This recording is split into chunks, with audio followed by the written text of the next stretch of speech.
बादशाह अकबर कामकाज के अलावा भी कई चीजों के बारे में बीरबल से बातचीत किया करते थे। ऐसे ही बैठे बैठे एक दिन बादशाह ने बीरबल से पूछा कि इस दुनिया में सबसे बड़ा हथियार तुम्हारे हिसाब से कौन सा होता है।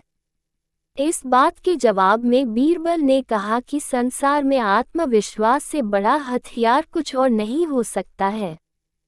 ये बात अकबर के समझ में नहीं आई, लेकिन फिर भी उन्होंने कुछ नहीं कहा। उनके मन में हुआ कि समय आने पर इस बात की परख की जाएगी। कुछ दिनों बाद राज्य में एक हाथी बेकाबू हो गया। पता करने पर समझ आया कि वो पागल हो गया है। उसे कर्मचारियों ने जंजीरों से जकड़ लिया था। इसकी खबर जैसे ही बादशाह को पहुंची तो उन्होंने सीधे महावत से कहा कि जब भी तुम्हें बीरबल आता दिखे तो हाथी की जंजीरों को खेल देना। ये सुनकर महावत हैरान हो गया, लेकिन बादशाह का आदेश था, इसलिए सिर झुकाकर चला गया। अब अकबर ने बीरबल को महावत के पास जाने के लिए कहा।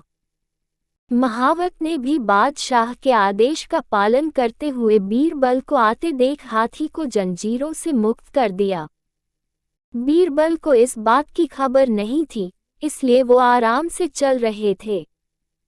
तभी उनकी नज़र चिंघाड़ते हुए हाथी पर पड़ी। जैसे ही उन्होंने देखा कि हाथी उनकी ही तरफ आ रहा है, वो कुछ समझ नहीं पाए। कुछ ही देर में उनके दिमाग में हुआ कि बादशाह ने मेरी आत्मविश्वास वाली बात को परखने के लिए ही इस हाथी को मेरे पीछे छोड़ने का आदेश दिया होगा। अब बीरबल इधर उधर भागने की सोच रहे थे, लेकिन ऐसा कुछ हो नहीं पाया। सामने से हाथी आ रहा था और अगल बगल में भागकर जाने की जगह नहीं थी। इतने में हाथी बीरबल के काफी करीब पहुंच गया। तभी बीरबल ने सामने एक कुत्ते को देखा और उसे टांगों से पकड़कर हाथी की तरफ फेंक दिया।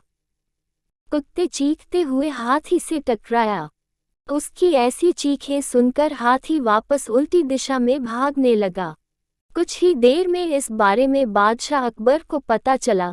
तब जाकर उन्होंने माना कि आत्मविश्वास ही मनुष्य का सबसे बड़ा हथियार है। कहानी से सीख: हर किसी की बात पर यूं ही भरोसा नहीं कर लेना चाहिए। बात की जांच और परख करना जरूरी है। दूसरी सीख ये है कि इंसान समय से पहले उम्मीद न छोड़े तो परेशानी से बाहर निकला जा सकता है।